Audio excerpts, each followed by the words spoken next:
This is a challenge like nothing we've ever experienced before.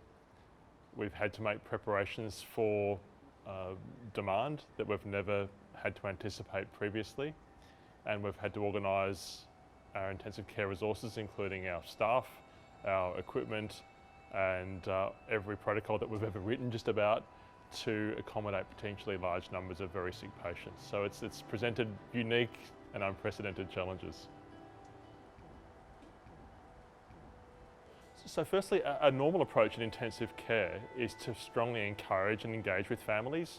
We see them as core partners with care for critically ill patients. It's very jarring, I must say, to be in a situation where we can't just welcome families in as we normally would, because we're trying to balance the risks to them, to other patients in the unit, to their loved ones, and also to our own staff members. So we've had up to 5 COVID patients with us in the intensive care unit, 3 of whom have been critically ill and required a great deal of treatment to get them through.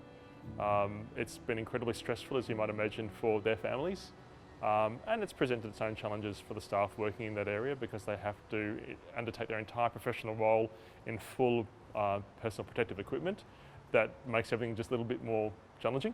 I guess a really important key message is that no one in intensive care ever dies alone, ever.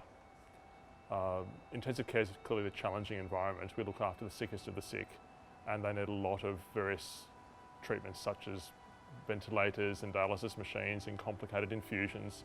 So it's a highly technological environment and can be pretty challenging for any patient. But it's also an area that's full of kindness and compassion. And we absolutely embrace the concept that we're looking after a human being.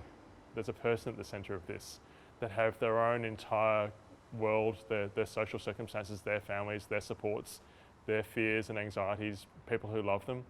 And so we absolutely place a very high value on understanding the dignity of that person and respecting that. And so I will routinely see nurses holding a person's hand, attending to their dry mouth, whispering quiet words of comfort, even if we think that person can't hear or understand that they might be too far gone for that. It's just part of being human and caring.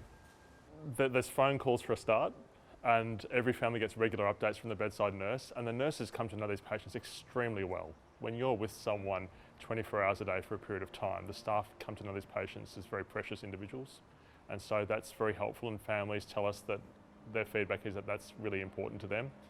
We're also looking at using video calls and using things like iPads and other platforms so that we can have a bit more immediacy for families to be with their loved ones where they want it. And I don't think anyone will pretend that it's a substitute for being there, but people have been really gracious and understanding that everyone is trying to do their best and balance the needs of patients and their loved ones with the risks that we're currently dealing with.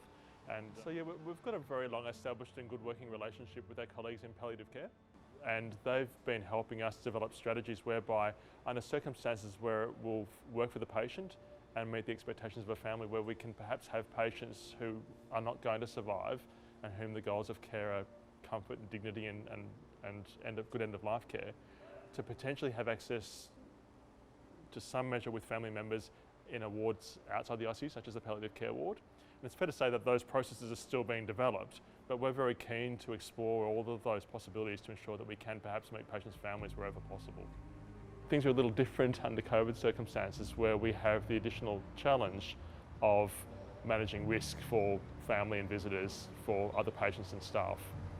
And whilst we have quite strict policies on not generally allowing visitors to the ICU under these challenging circumstances during these unprecedented times, we have absolutely made unique risk assessments for an individual circumstance and have made the necessary arrangements to allow key family members to absolutely be with their loved ones where that's necessary, and we're very supportive of that. So we have to take these scenarios on a case-by-case basis, because just like no two people are the same exactly, every person who dies in the ICU, their experience of dying will be entirely unique.